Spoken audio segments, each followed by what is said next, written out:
लोग जैसा कि जानते हैं, आप लोग के इस ट्रैकर वन चैनल पर यूपी पॉलिटेक्निक 2020 की प्रिपरेशन चल रही है, जिसपे आज हम लोग चर्चा करने जा रहे हैं केमिस्ट्री में हम लोग जो पढ़ने जा रहे हैं बच्चों, वो है एटॉमिक स्ट्रक्चर। तो आइए इस एटॉमिक स्ट्रक्चर के बारे में देखते हैं क्या चीजें आपको आज पढ़नी है।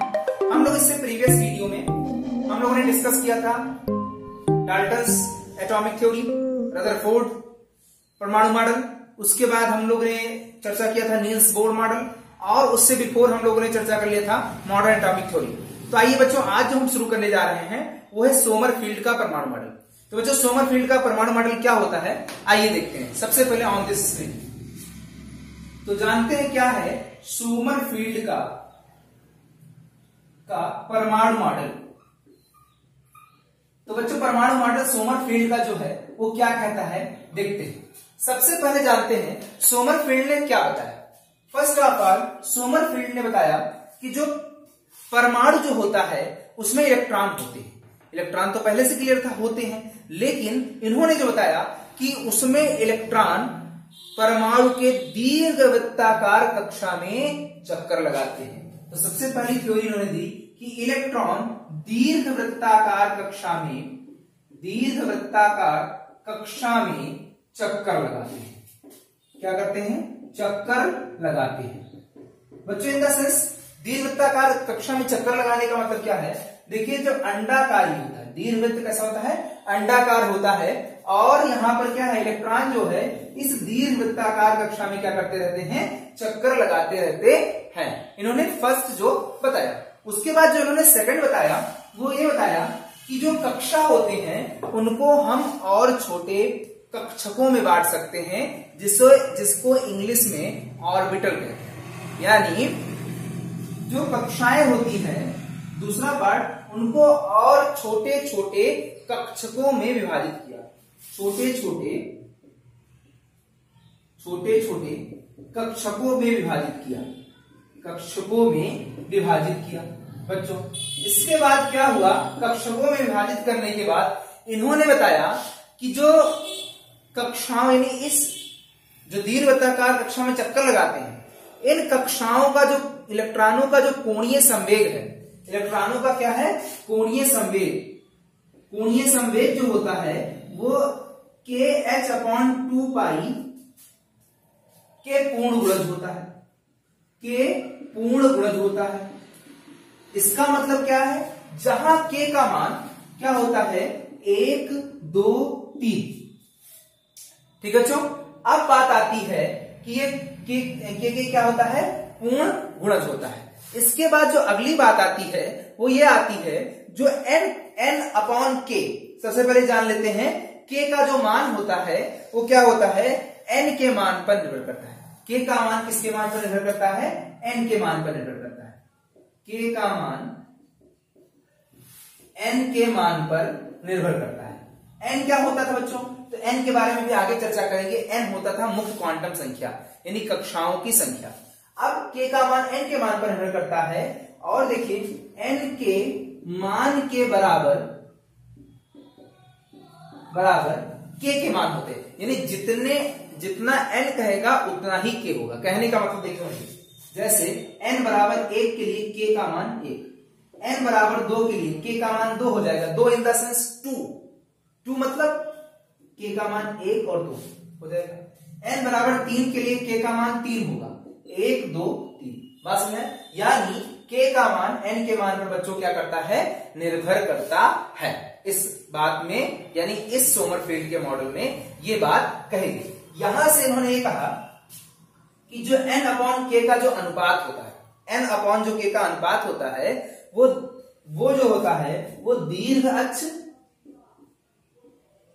अक्ष की लंबाई और लघु अक्ष की लंबाई के अनुपात के बराबर, लघु अक्ष की लंबाई के अनुपात की क्या होता है, बराबर होता है बच्चों। यहां पर जो जानने वाली बात है, दीर्घवृत्त में दीर्घ अक्ष क्या होता है, लघु अक्ष क्या होता है। सबसे पहले इसको समझते हैं। इधर आपको दिख रहा होगा, देखिए ये आपका है दीर्घवृत्त, ये आपका क्या है, दीर्घवृत्त। और दीर्घवृत्त बहुत अच्छे से बनाए, जिससे और ज्यादा अच्छे से आपको समझ में आए। ये है आपका दीर्घवृत्त, ये दीर्घवृत्त है। तो दीर्घवृत्त का जो ये वाला अक्ष है, इस अक्ष को हम कहते हैं दीर्घाक्ष। इसे क्या कहते हैं? दीर्घाक्ष। और बच्चों ये जो वाला अक्ष है इधर वाला, इसे कहते हैं लघु अक्ष। क्या कहते हैं? लघु अक्ष कहते हैं। ठीक, यानी ये जो है छोटा वाला अक्ष है और दीर्घ अक्ष, तो n/k का जो मान होता है वो दीर्घ अक्ष की लंबाई और लघु अक्ष की लंबाई के अनुपात की क्या होता है बच्चों? बराबर होता है। ये बात जो कही गई वो सोमरफेल्ड के परमाणु मॉडल में कही गई। फिर इसके बाद इन्होंने ये कहा, देखिए ध्यान से, इन्होंने क्या कहा सोमरफेल्ड के परमाणु मॉडल में, इसको हटाते हैं फिर आगे बताते हैं और सारी बातों को। इन्होंने कहा कि जो कक्षाएं होती हैं, कक्षाएं हैं, उन कक्षाओं को कक्षकों में बांट सकते हैं। कक्षाओं को कक्षकों, जैसे कहने का मतलब है एक कमरा है, एक कमरा है तो कमरा में हम क्या किए? दो छोटे छोटे सेक्शन बांट दिए। ठीक, तो अब ये पूरी कक्षा थी और ये छोटे छोटे क्या हो गए? कक्षक हो गए। यानी ये कक्षा थी और ये क्या हो गए? कक्षक हो गए। इसका मतलब अगर हमने कमरे को 3 छोटे छोटे पार्ट में डिवाइड कर दिया तो एक कमरे में कितने कक्षक हो गए? 3 कक्षक हो गए। बच्चों बात समझ आ रही होगी? यहां पर आगे देखते हैं। तो यहां पर क्या किया गया? कक्षाओं को छोटे छोटे कक्षकों में बांटा गया। कक्षाओं को छोटे छोटे कक्षकों में बांटा गया, कक्षकों में बांटा गया। ठीक है, पहली कक्षा में n बराबर 1 में एक कक्षक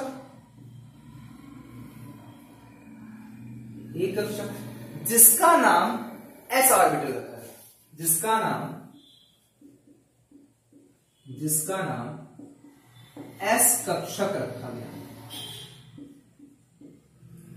ठीक, फिर n बराबर 2 में, अब n बराबर 2 में के कितने मान मिलेंगे? 2 मान मिलेंगे। एक के का मान 1 और एक के का मान 2 मिलेगा। 1 2। तो यहां पर कितने कक्षक हुए? n, यानी n बराबर 2 के लिए कक्षकों की संख्या कितनी हुई? 2 हुई। कक्षकों की संख्या 2 हुई। और उन 2 कक्षकों को क्या नाम दिया गया? एक का नाम दिया गया s कक्षक और दूसरे का नाम दिया गया p कक्षक। n बराबर 3 में क्या हुआ? 3 कक्षक, 1 2 3। कक्षकों की संख्या कितनी हुई? यहां 2 थी, यहां कक्षकों की संख्या 3 थी और उनके नाम कौन कौन से थे? s p d। इसी प्रकार n बराबर 4 के लिए k बराबर 1 2 3 व 4 और कक्षकों की संख्या 4 और यहां पे जो मिला वो s p d और f।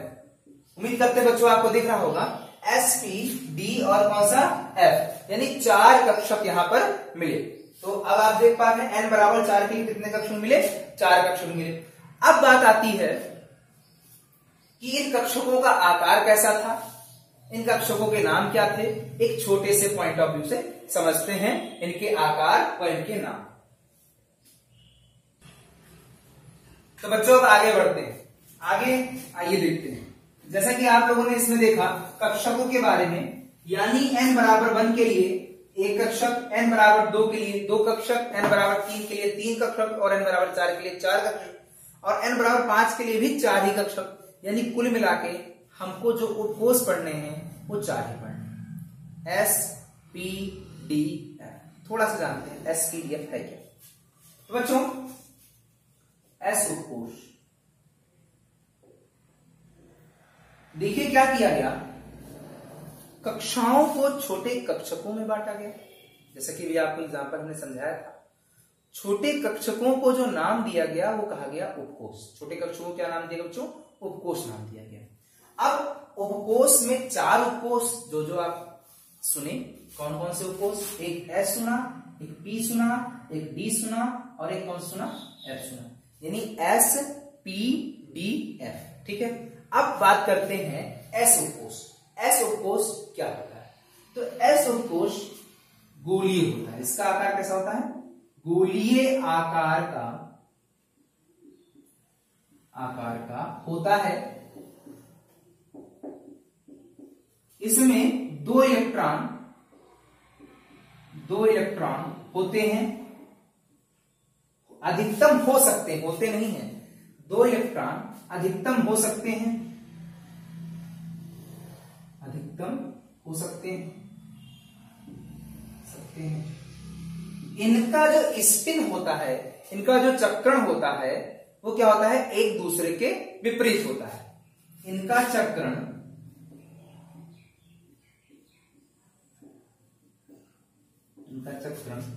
एक दूसरे के विपरीत होता है, एक दूसरे के विपरीत होता है। ठीक, यानी इनका आकार गोलीय होता है, दो इलेक्ट्रॉन अधिकतम हो सकते हैं, इनका चक्रण एक दूसरे के क्या होता है बच्चों, विपरीत होता है। ये आपको इतनी चीजें पता होनी चाहिए। ठीक है, अब बात आती है पीयू कोष। इसको ऐसे देख लीजिएगा, ये गोलाकार, इसमें इलेक्ट्रॉन ऐसे होंगे, इलेक्ट्रॉन को इस तरीके से अपोजिट चक्रण करके दर्शाते हैं। उसके बाद बात करते हैं पीयू कोष। जो पीयू कोष के बारे में जानते हैं, इनका जो बच्चों आकार होता है वो डंबलाकार का होता है। डंबल कैसे होता है, ऐसे करके, ठीक, ये डंबल दोनों साइड से। तो इनका आकार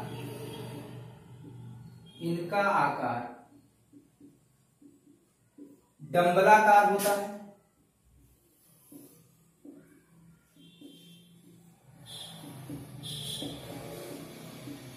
ठीक है, पीयू कोष में अधिकतम जो है कितने इलेक्ट्रॉन रह सकते हैं, 6 इलेक्ट्रॉन रह सकते हैं। अधिकतम 6 इलेक्ट्रॉन रह सकते हैं।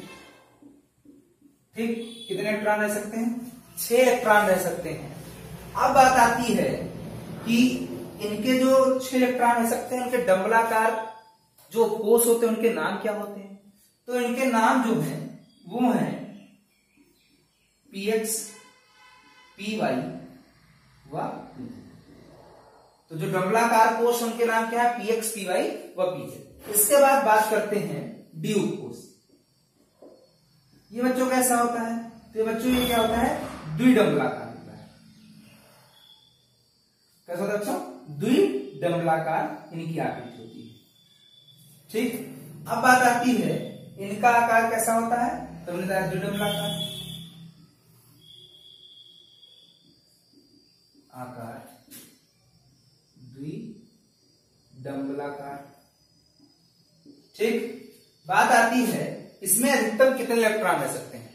तो बच्चों पहले वाले में 2 अधिकतम, पी वाले में 6 इलेक्ट्रॉन, उसके बाद डी वाले में 10 और एफ वाले में 14 इलेक्ट्रॉन।